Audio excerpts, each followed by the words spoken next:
welcome to the Trails Collective interview series. I'm so excited to have you tonight.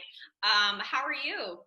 Thanks so much for having me. I'm good. I'm nervous and anxious and like all of the things this week, but I'm good above all. Sorry, let me just switch. There we go. Switch the view a little bit. Yeah. Well, we will talk about why you were so excited and anxious in a little bit, but first, I want to talk about you. So, I have to admit, I am not super familiar with the triathlon slash what you do for ultra running, I have to say. So, I was researching you a little bit before this interview, and all of a sudden I'm reading articles on ESPN, and I just am like, am I really qualified to interview this person? Like, should we get like somebody like a little bit like, a little bit more esteemed? I was blown away. And I have to say, like, I know of Hilary Biscay, your coach, Cool. and Yeah. also IronWoman and things like that. And it was bringing back, I used to be into triathlon just from a spectator's point of view, like about 5 years ago. It was bringing back all these amazing, so I must have heard of you before, but it just, and here we are, it's come full circle. So Oh, that's too funny. Yeah. not only are you an ultra runner, but you also are an Ironman triathlete, and so this is going to be super fun. But I want to ask, your first ultra was a 50 miler. So Yeah. can we talk about that? Like, you just jumped into one, or how did that happen? Pretty much. I mean, looking back, I guess people who know me are like, this is like a classic Alyssa story. But for me, I was like, I don't know how this even happened. I did my first 2 years of undergrad at the Naval Academy. And so while you're there, you have to play a sport. And so I had played lacrosse for a little bit, and I was looking for like a different sport because I needed to play something, but I didn't want to play lacrosse anymore. And I had a friend who was running on like the Navy marathon team. Navy actually has a team of runners that they bring to marathons. And so he was like, you can just try out for the marathon team. Like, you're a pretty good runner. And so I was like, okay, so I talked to the coach, and he's like, yeah, well, it was in the fall and everyone had run Chicago Marathon, I believe. And usually the stipulation is like, you have to qualify for Boston to get a spot on the team. And so there were no more fall marathons that they could really get me to have me qualify. And he was like, well, we do have some people going to the JFK 50 mile. And so if you finish that, we'll take you on the team. And so I kind of just like thought about it, and I was like, well, what is it? And I think it was 3 weeks from like when I was talking to him.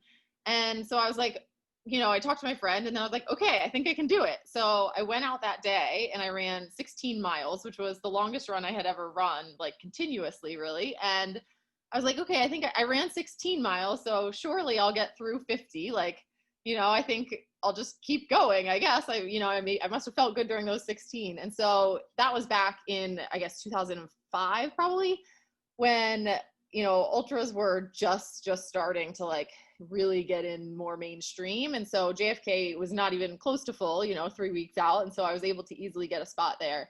And I went, and I actually was able to dupe a couple friends into running it with me. So it was like a party, I was like, this is great. We're away from the academy for a day, and like, we have all day to just run. Finally, we don't have to like listen to people and do push-ups and things like that. And I had a blast doing it. Normal highs and lows of your first ultra and things like that. And I realized I had a huge learning curve ahead of me, but I loved it. And my poor friends, I don't think they have like run distance ever too much again since that day. And so I was just hooked. I mean, that was the point where I was like, okay, I should probably now back up and take a few steps back. And they took me on the marathon team. So then I was able to do a marathon that spring and start kind of figuring out all of the steps I had skipped in between. That's so fascinating. So, you went to the Naval Academy for college? Yeah, for 2 years. And then I realized the Navy wasn't exactly what I wanted to do for career-wise. So they give you 2 years. You can decide if you stay like for a day of your third year, you have to then do the service afterwards and that sort of thing. So I knew it wasn't for me. And so I transferred to the University of Virginia for my last 2 years of undergrad. Okay. What were you studying?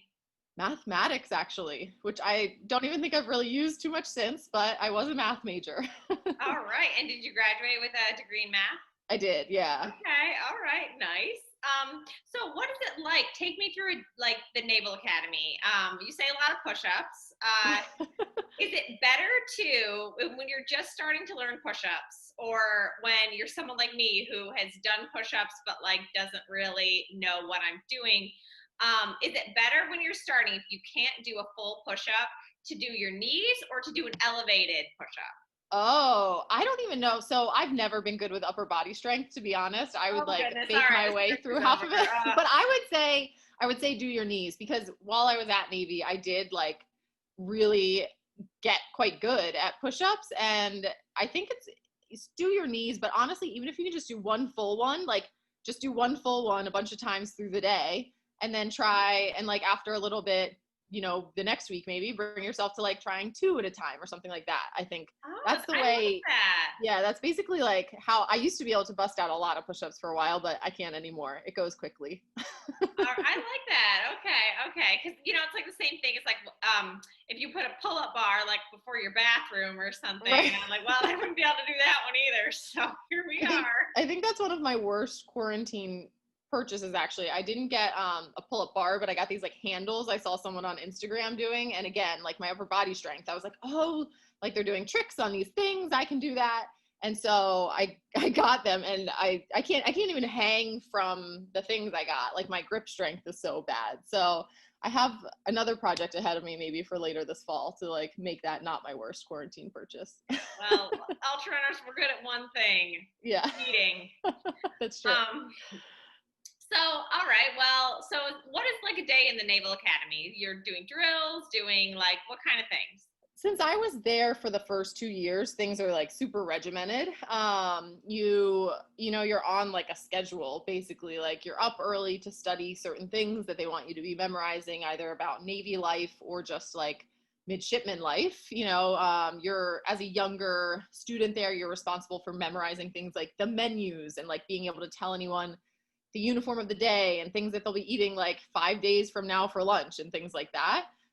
So a lot of practice doing like some just, practice following rules and practice doing what you're told and things like that. And then you have like formations and drills, and it's the daily life once school is in session is pretty similar to undergrad at a normal college, but it's just like very regimented, and you in between like 3 times a day or whatever, you have your formation where everyone gets together.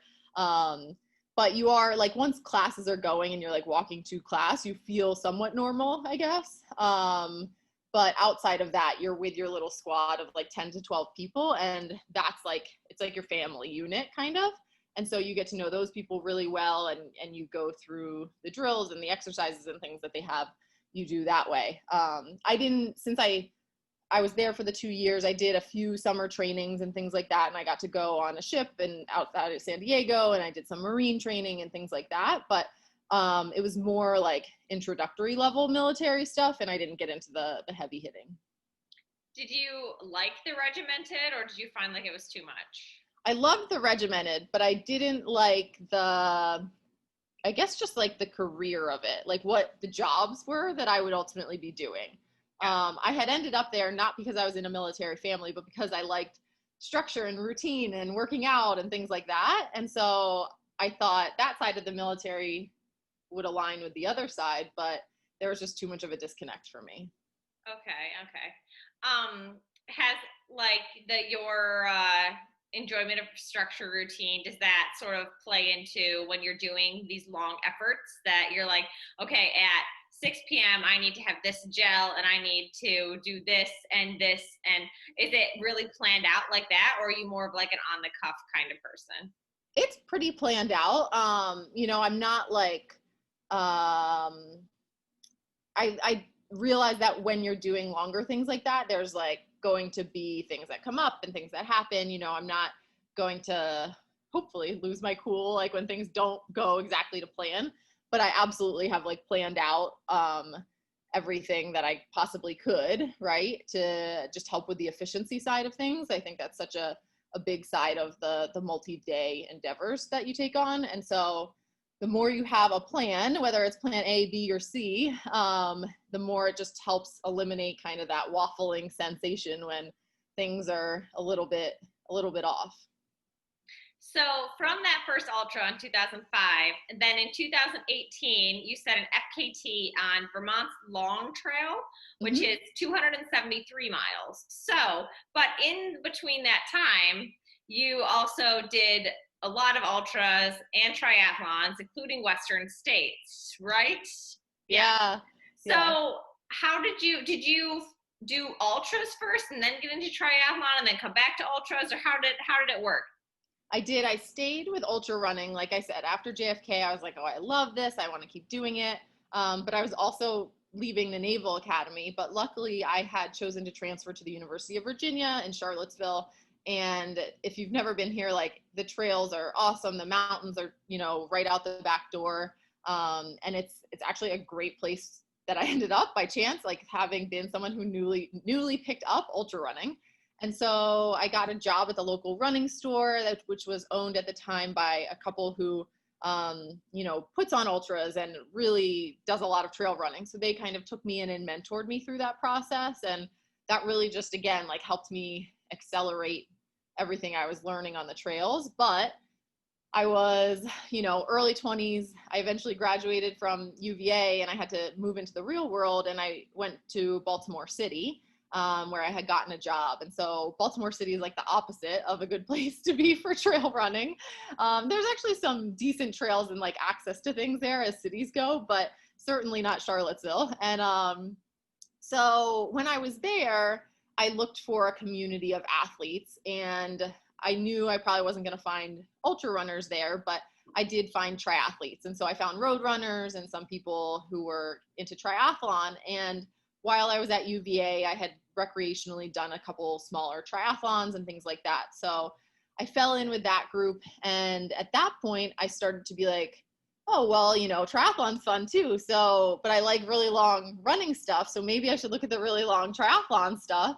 And, I was like, well, if I can run 50 miles, then that takes about, 8 to 12 hours. And that's about how long an Ironman can take, and you're not even having to run that whole time. So let me just try an Ironman. So I fell into that distance pretty quickly with triathlon. And again, it was, it was just such a different time. Like, you think about 2008 to 2010 when endurance sports were a thing, but not the big boom that they are now. And so just being a early 20s doing that, like, and again, I was pretty good. Like, I was above average, but compared to some of the racing you see now, like, I wouldn't have necessarily stacked up as much. But just because of the pure fact I was getting into it at that time when it was about to boom, gave me the ability to really kind of move through the ranks pretty quickly. And like, I was able to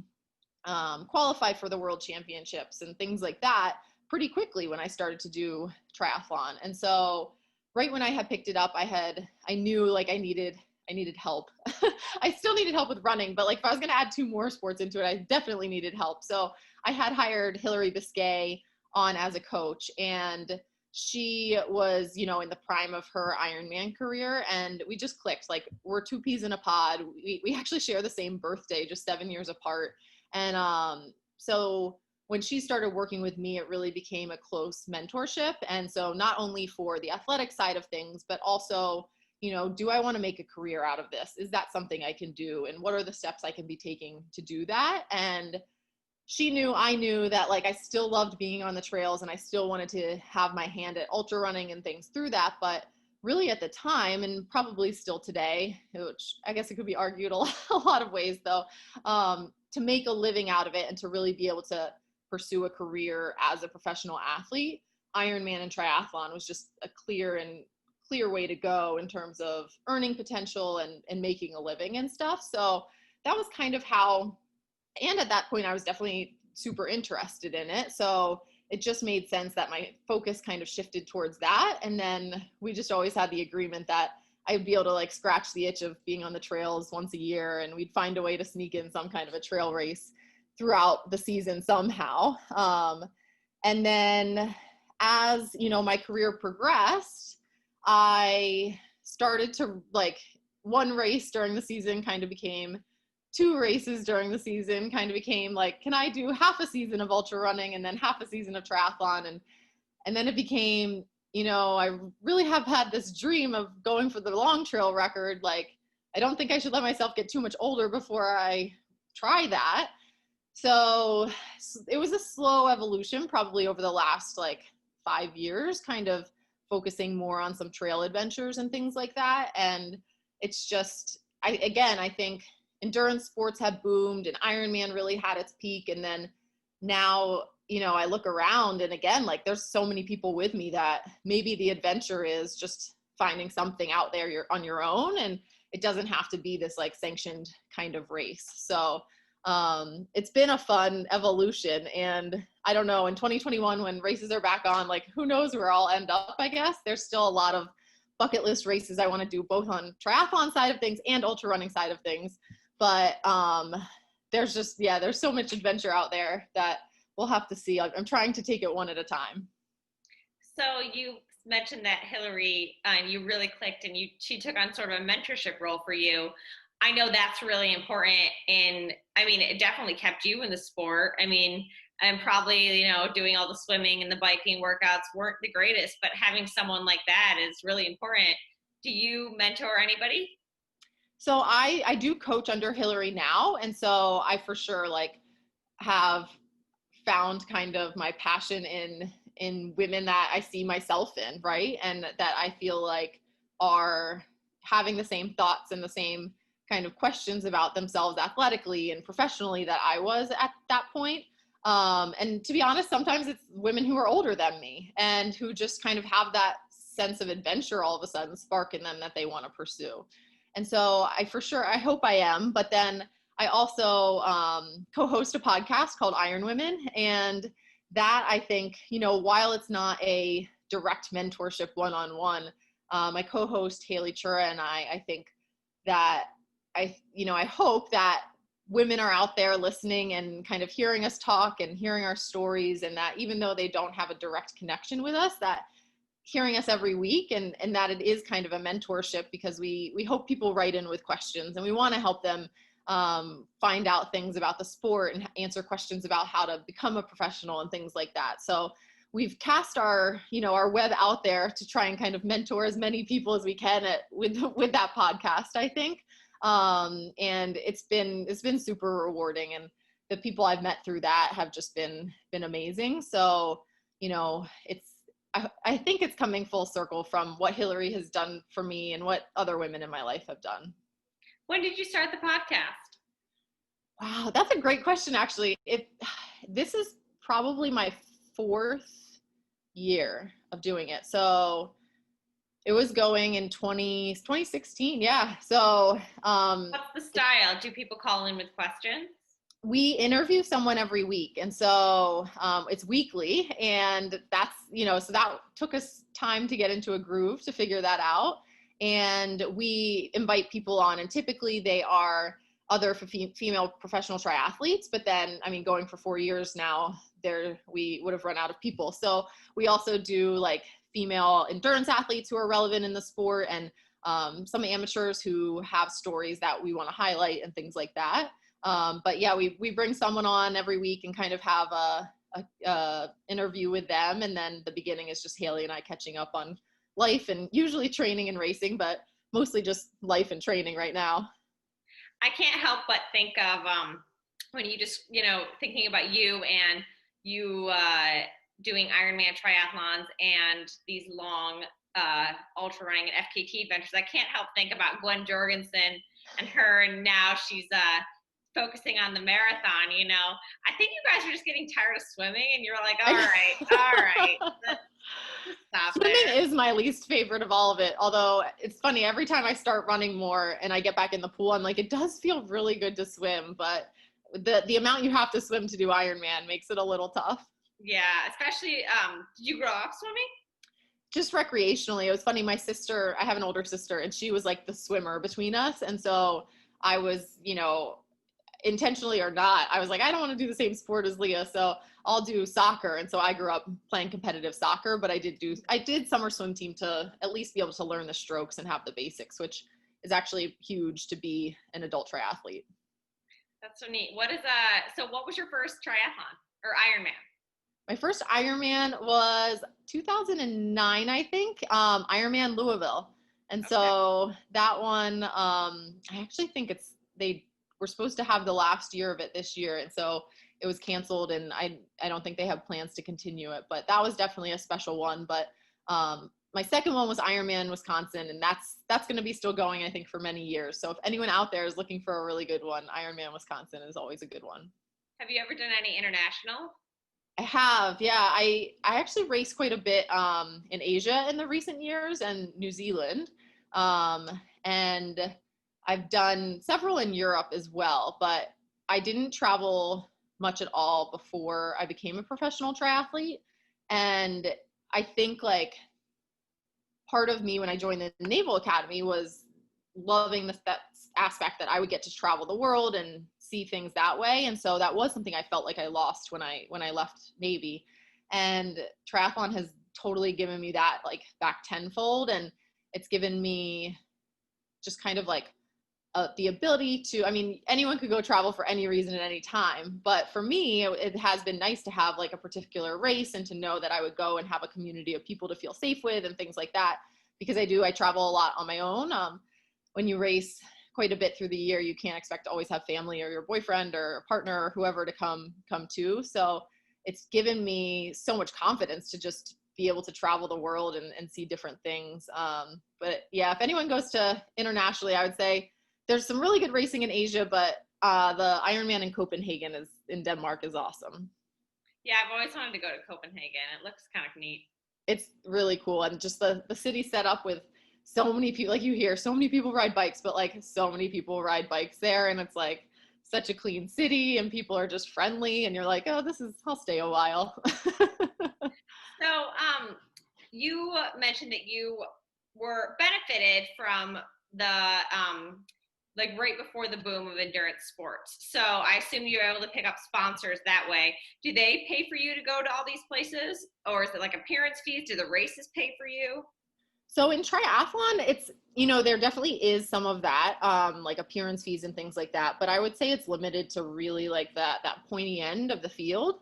And, just to give context for people, like when I race an Ironman, I'm probably these days coming in like 4th to 10th, depending on the depth of the field.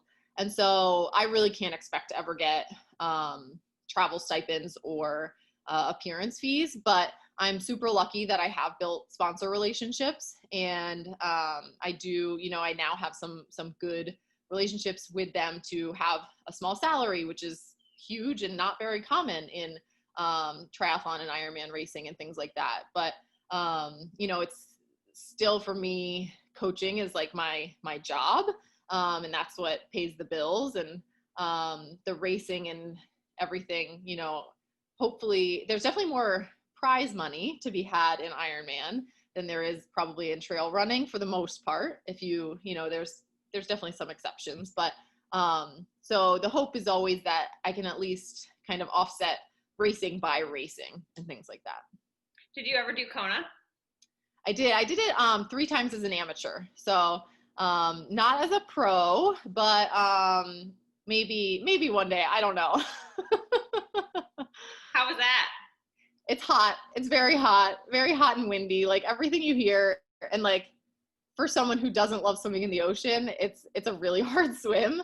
And it's just ocean water. And so I would rather be swimming in a lake somewhere or something like that. But it's spectacular because it is Kona, and it's, the history is there, and just people are so thrilled to be there, and you're racing with like the best of the best, Yeah. like that in Ironman, the fields are pretty spread out, and there it's like you are in the field with everyone else and you're like going for it. So it's great racing experience, but it's not necessarily where I thrive in that environment. Did you ever race with Chrissy?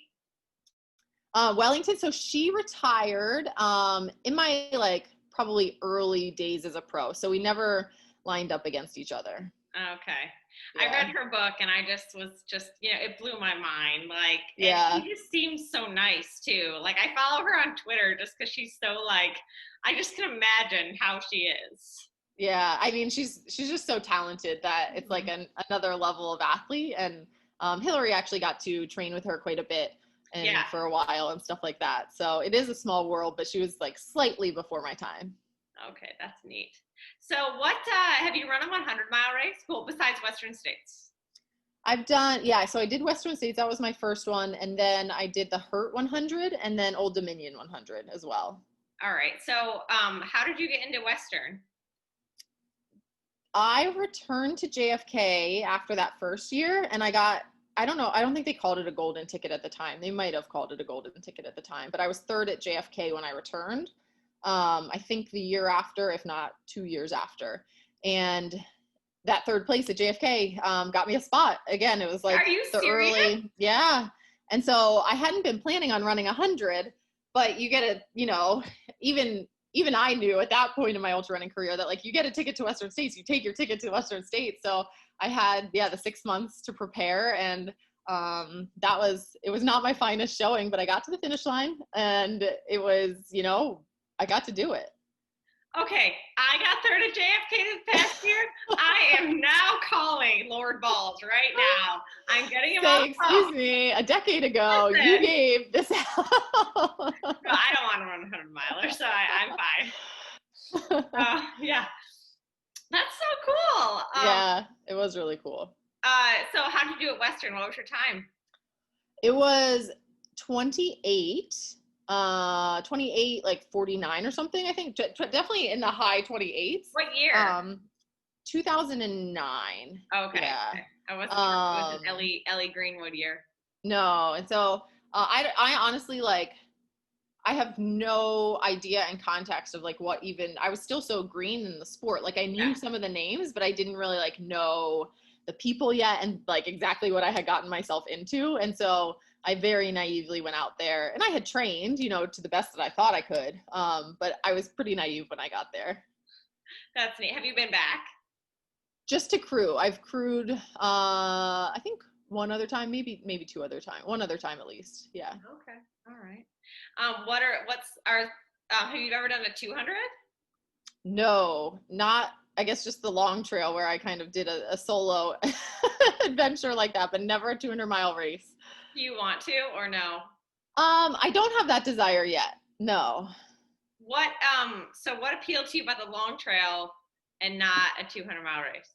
I think, we were fortunate that Nikki made that documentary, Finding Traction, and it was so readily available on Netflix, and you could just watch it. And I could there was like just this thought in my head as I was watching, and I was like, I think I can do this, So and for context, Nikki Kimball, one of the greatest female ultra runners of like our time. I think, is she retired? She's like, like she was just a little bit of years ago, and she did the Vermont Long Trail, and it's on a documentary on Netflix, and it's very good. I've watched it as well. So sorry, continue. Yeah, no, good to add context. And so just watching that, like I saw everything that was happening, and it just, I was like, I want to do that. And I think I can do that, and she had put so much out there that you could clearly see where she had really done, like made mistakes, and where she had done like really good other things. And so I was like, this is like, she's done half the work for me. Like I can look at this and kind of learn so much and then put together my own plan and version of it. Right. And so that was just like in my head over and over. And then it was just one day I was like, I'm getting older. Like I need to do this before I get, I lose the recovery side of things, as silly as it sounds. Yeah. So you did end up, spoiler, setting the FKT in 5 days, 2 hours, and 37 minutes. So, and it also said that you only slept for 18 hours. So it was supported, I'm guessing.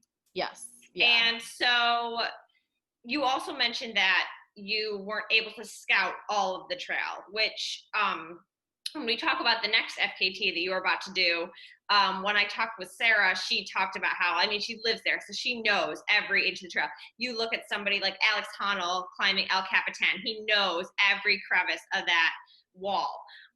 So when you took on the Vermont FKT, like how did you go about that, and how did you train for that, and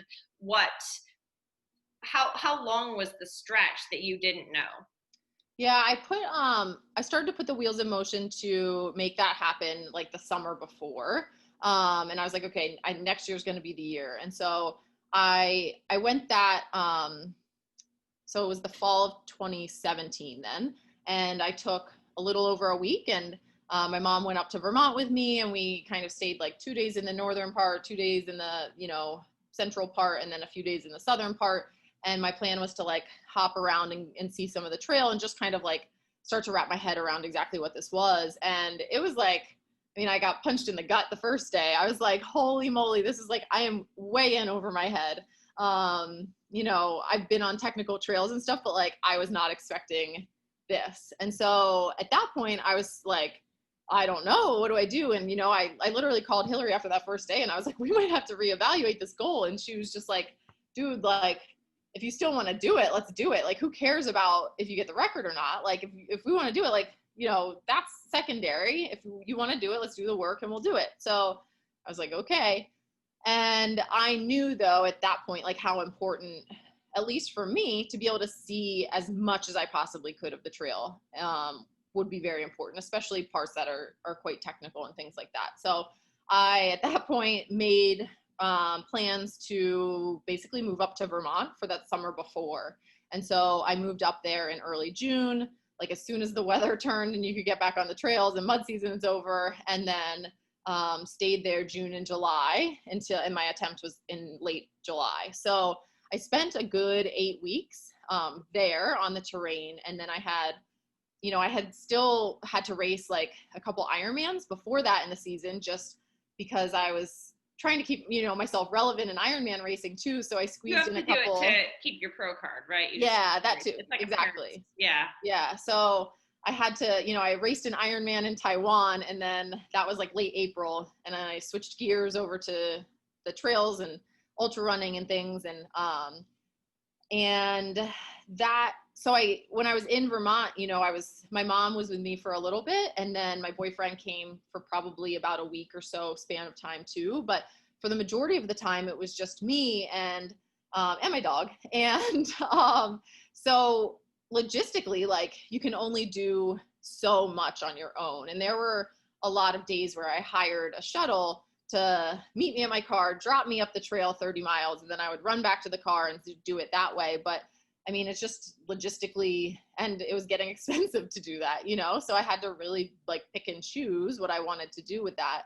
And I did really well, I think. Like, I saw so much of it, but there were 2 10-mile sections that I hadn't seen. And so one of those, definitely I wish like I should have seen this, or I just wish I knew what was coming. But that could have also been just because of where I hit it in the attempt. Like, I hit that in an overnight portion, and it's dark and it's hard, and it's, your mind begins to grow things bigger than they are. The other one, it wasn't too relevant that I hadn't seen it at all. So I think just spending the time up there to be able to like respect the terrain was the most important part, rather than necessarily having to see like every inch of the trail. Okay. How hard is it to stay on the trail? That is the biggest problem that I have in races, other than like roots and rocks and, not trees. Yeah. But staying on the trail is a big problem. How like, is it well marked? It is. Yeah, I mean, for the most part, there's definitely some of the wilderness sections are a little faded, and there's more blowdown, so it's a little bit harder. But it's not like a fast trail, so you're never moving so fast to like blow by a turn or something, in my opinion, Yeah. And it's pretty well marked. There's they do have road crossings pretty often and things like that you have to kind of just be aware of, but for the most part, I'd say it's super straightforward. So you get to start, you're going, and 5 days is a lot of days. And you only slept for 18 hours. Why did you only sleep for 18 hours? Yeah, I mean, in the beginning, I had a plan. Basically, I had looked at the men's record and I had looked at Nikki's record, and I said, okay, if I want to beat the men's record, I need to be at point A at this time, by the end of this day, and I need to be at point B, and then same for Nikki's record. And so I almost like just worked backwards and was like, well, my pace is not as fast as theirs. So what took Nikki 16 hours could take me 20, and so there's the rest of the sleep I'll get that day. And so I had never had experience with sleep deprivation and something like that for like a multi-day event. I had done some multi-day stuff, but it was always, a 50K and a 50-mile and thing, like where you got to go home afterwards and like sleep in a bed or whatever. And you got basically a full night of rest. And so I was kind of just winging it, to be honest, in some ways, like, and just guessing like what I thought would keep me awake enough, I would have loved to have more sleep built in there, but I'm just not fast enough, to be honest. Like, that's what it came down to, is my pace wasn't going to allow for it. So I'm getting this sense that, like, just the way you're talking about different things and all the different things you've tried and done, some people, like,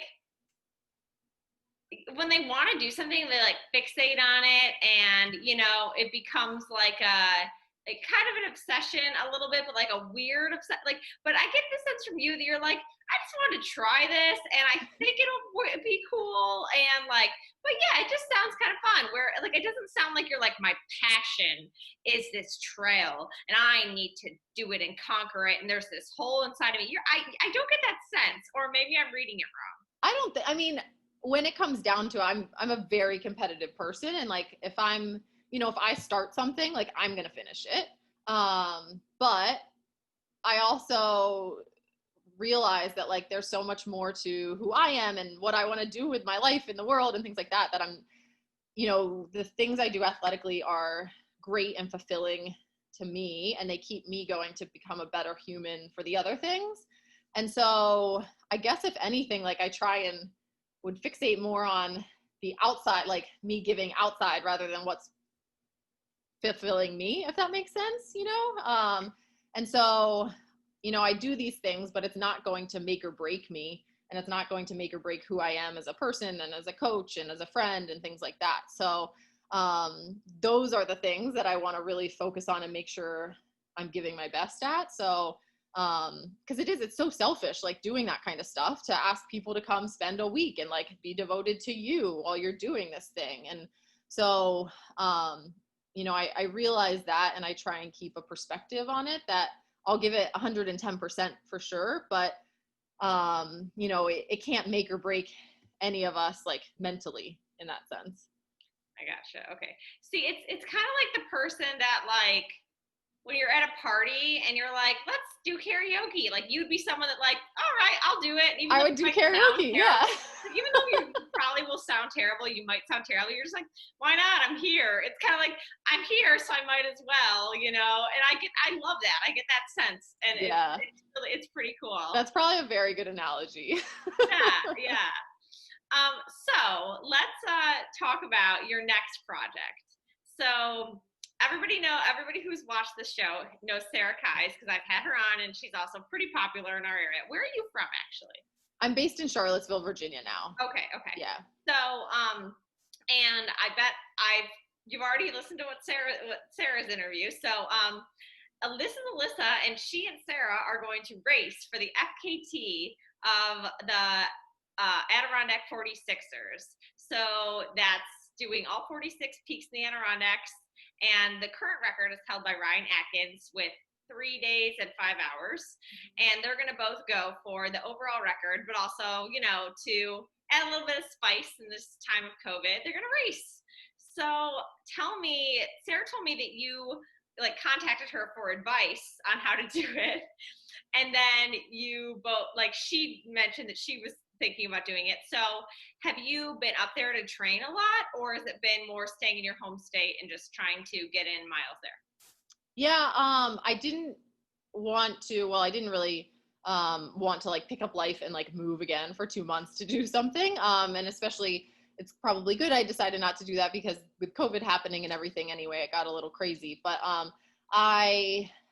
I knew that getting up there to see the terrain and things like that would be important. And I probably started working on this about a year ago.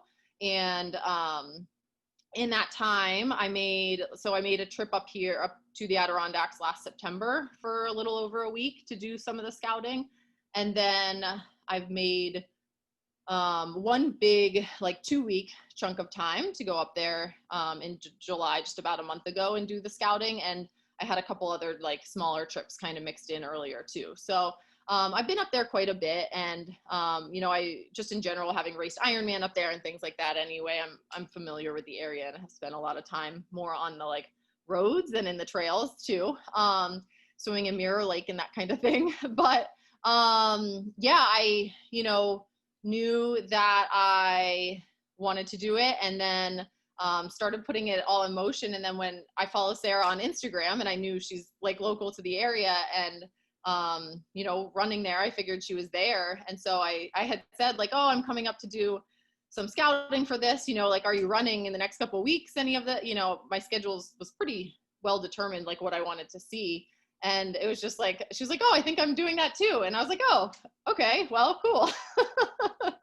Probably, to be fair, Nolan's 14. It's just been broken like 3 times. Like totally. Sarah Hansel, and then another person, and then Sabrina Stanley just broke it like yesterday. So yeah, every time I see it, I have to check that it's like not the headline I've already read, because I'm like, oh my gosh, it happened again. Yeah. And so, cool. I mean, why not? Yeah. Who's to say you can't recover hard for like 2 months and go at it again? Who knows? Totally. Yeah. And so it just, like when she said, I was like, well, of course, like she's right there, and she like, no one's having races. Like, this is a great project for anyone that's up there. And so that was just, that's added like an extra layer of fun and excitement to it, I think. So, and hopefully it will to people watching and tracking. And, I think we obviously won't have the same route. And so, it will be fun, hopefully it will make other women want to come up and check out the area and things like that. Yeah, she even mentioned, she's like, well, it could get lonely, so hopefully we'll run together a little bit. And I was like, that's a good strategy. I asked if you guys were going to like sprint to the finish or, and she was like, I don't know what's going to happen out there, because she's never run that long before. That's going to be the longest by like a lot. So she's very interested. You mentioned after the long path that you had nightmares. I am a very frequent, crazy, odd, sometimes terrifying dreamer. So why do you think that is? I think it was the like stress hormone element of it. And I think like the sleep deprivation and the stress hormones and everything, like I was just, my brain was, like I said, when I start something, I'm like in it to win it type of mentality. Like I'm gonna get myself to the end one way or another. And I was just, like 5 days and 2 hours of that, it's like your brain has not, like everyday life, you have constant distractions. And even though it's in the back of your mind, like you're not really focused on one thing. But for 5 days, I was like staring at the trail, staring at white blazes, and like thinking about getting myself to that finish. And so the best I can tell, like, I actually, on IronWoman, I had the chance to interview Nikki Kimball. Like we brought her on and we had a chat and stuff. And I asked her after that, I said, like, did you have like these horrible nightmares after? I mean, I was having like hallucination nightmare, like after I was home and like in bed. And she was like, nope, didn't happen. So I don't know if I just like dug myself that deep into like this well that, it was some of the most like vivid hallucinations I've never had vivid hallucinations other than that. So there we go. So did you have hallucinations on the trail?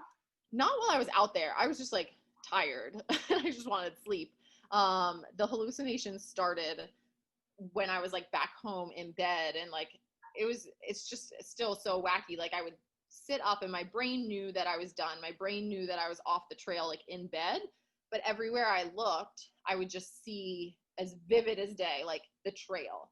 And like I would look towards the doorway and the trail would like bend in, like I could see the walls, and then the trail would like bend in through the door and like expand out, like as if I was on the trail. And I was like, and like I would like cover, like do this, and I was like, oh my gosh, like what is going on? And it just like, it wouldn't shake. PTSD. Yeah. So I would like have to wake up, and this was happening like all the time in the first week after I was done. And I would wake up and I would like make a bath, and sit in the bath and, just like try and relax my mind as much as I could and like get myself back to a point where I could just go lay in bed again. But it was rough. I started doing acupuncture after that to try and help it. And I mean, who knows? Eventually it went away. I don't know if anything really helped. Well, Corey Woltering just did this like 1,000-mile. It took him forever, so it wasn't like that. But he was telling one interview host that like he would wake up and like get ready to go, like almost like he thought he had to go again. And I was like, oh, that sounds terrible. Also, I mean, like, to be fair, like, I think it hurts bad during the race, but the night of the race, like after the race, sometimes I'm so like, my body is just so like weird. Like my like head hurts, my legs are throbbing, like everything is just weird. I'm just laying there like in pain, seizing. Like, I don't know if that's worse or like. I know. It's, nothing. I mean, the things we do to ourselves is always like, never fun, but it's fun in a different way. I guess. It's like type 2-ish fun, 2.5. It's like type 2 fun is like not good, but like type 2. It's okay still. So, you're heading up and you're starting on what time are you starting? You're both starting at midnight. I'm starting at 4 a.m. Oh, okay. Because Sarah, I think, is starting at midnight. Okay. Yeah. I think. That's what she had said initially when we talked, but I didn't know if she had changed it or anything like that. So we won't be like head-to-head racing. But yeah, 4 a.m. So what's your plan? Are you gonna like? So the highest point is St. Marcy is the highest point. Are you gonna do like a different like range? Because I know there's a couple different ranges. Or are you gonna like, how are you doing it? Yeah, I'm going to start in the Seward range, and then it's funny. I guess I'll kind of like weave in and out of a few. But I have a route. When I was up there, I did some of like the bushwhacking sections and things like that. And I saw, I had studied Ryan's route a lot. I had studied the route that Jan had used, who was the prior record holder, and things like that a lot. And so I felt like I had a lot of options. And then ultimately I just dialed into like what I thought would be most efficient for my strengths and what I was like comfortable with and what would fit into daylight hours during the right times and things like that. So, mostly it was about trying to just find like a rhythm to not have a ton of, all of the climbing or something like that in the back half, or things, like try and evenly spread the elevation gain and the mileage like across the 4 days and stuff, and just see kind of how that ends up, I guess. Okay. All right.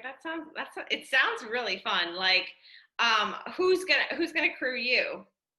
So I have some friends that are from like New York and New Jersey area who are adventure racers, and they're coming in to help. And then I have my boyfriend, and my parents are going to be kind of like home base. They're not going to come out and like help with any pacing or anything like that, but they'll be there for the support aspect of it.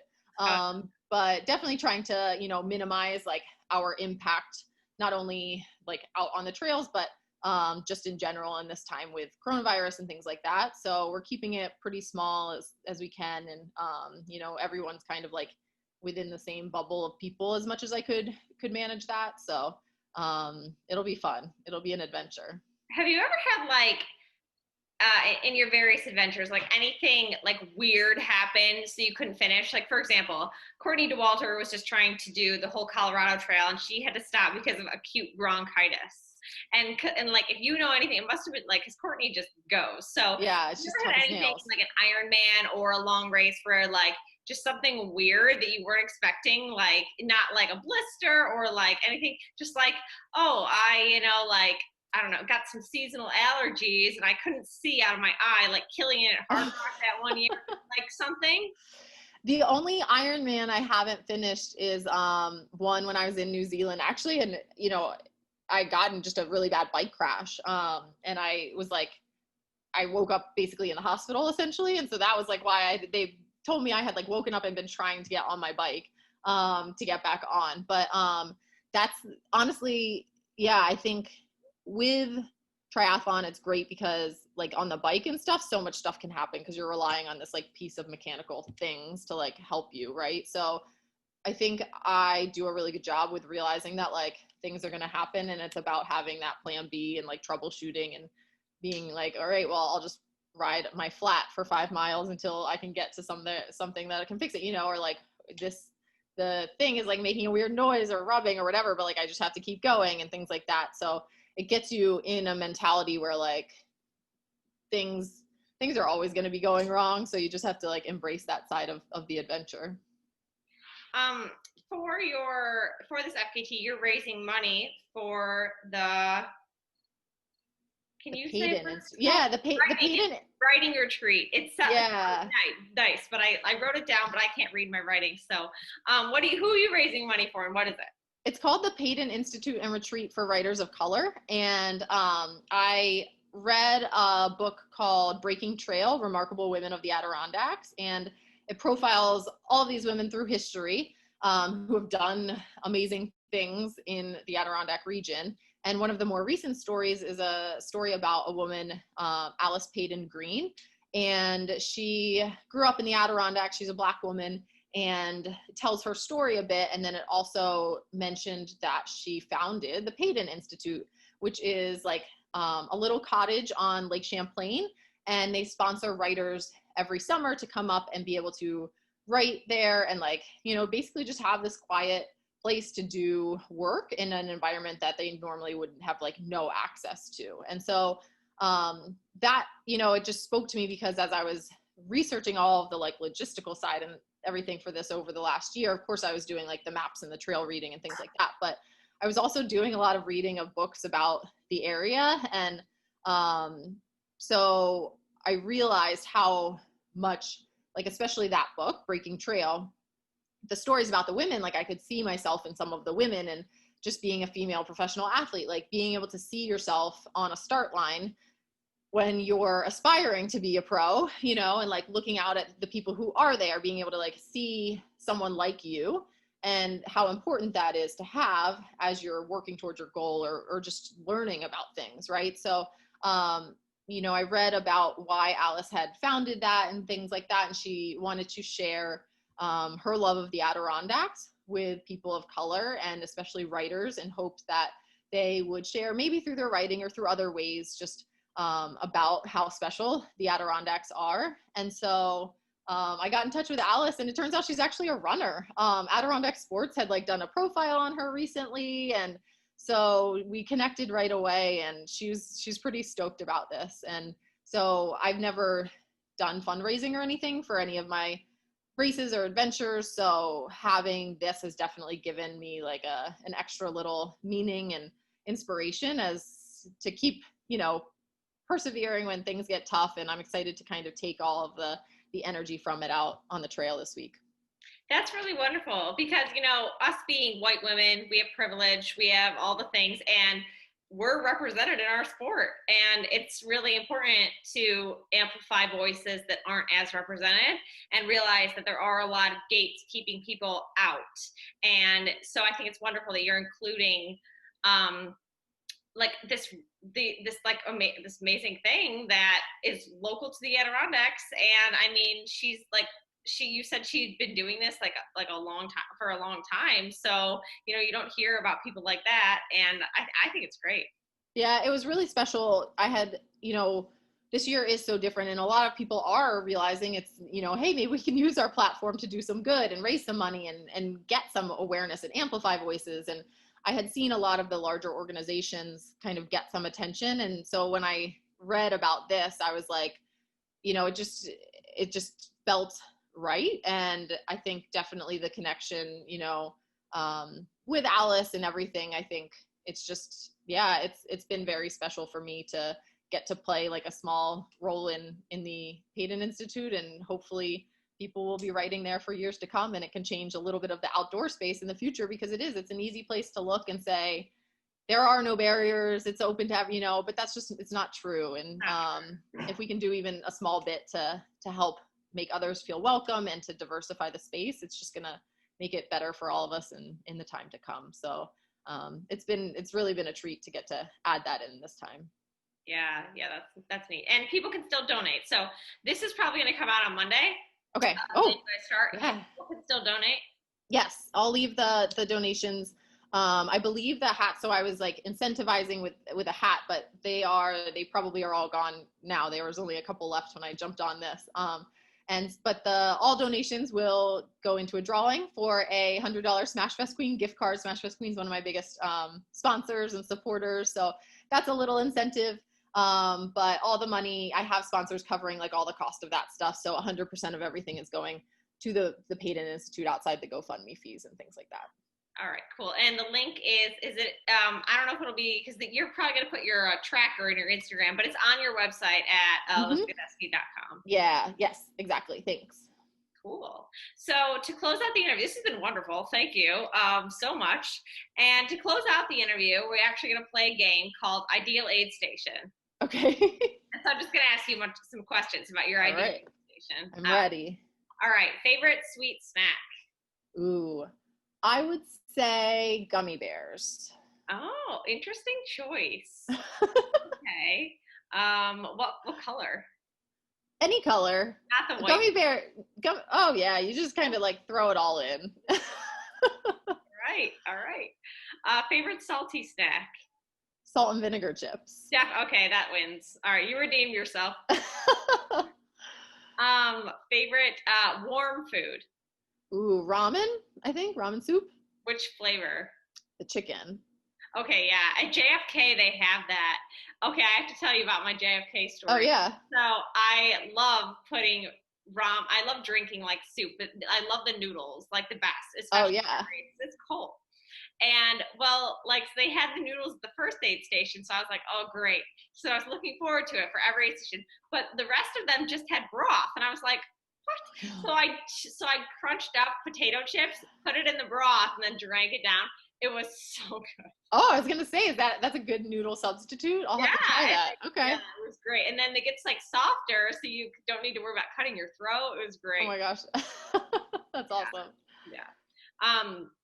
Favorite sports drink? Oh, Noon Hydration. Okay. I'm sponsored by Noon, full disclosure, but it is my favorite. It's my go-to. Nice. Yeah, I drank that when I ran my Olympic qualifier. So nice. It was great. Yep. Favorite non-sports drink? Ooh, can I say like Red Bull? Yeah. Yeah. Is that one of your sponsors too? No. Red Bull sponsors tons of triathletes. I'm like, what the it's funny. I actually wrote to them like asking, just throwing spaghetti at a wall for sponsorship type of thing. And they actually did write me back, which I thought was interesting, but they wrote me back saying they don't sponsor athletes. And I was like, excuse me, I am pretty sure you do. Angela So, yeah, like I could come up with 1 million, right? So yeah. I was like, it was just so weird, but I still drink it because it's good. So yeah. Interesting. Yeah. Maybe they don't consider you guys athletes. I don't know. I know. A lot of X Games people, like, come on. That's like yeah. You gotta drink Red Bull before you throw yourself off something on a skateboard. I know. Yeah. Favorite piece of or item of gear or something that you just want at the aid station to be there? Oh, I would say my like trekking poles. I love trekking poles when I'm hiking and stuff like that. So yeah, gotta have those there. You're gonna use those for the ADK? I will, for sure, yeah. Sarah is too, so yeah. Guys, if it comes down to it, you can trekking pole duel at the end, like to the death.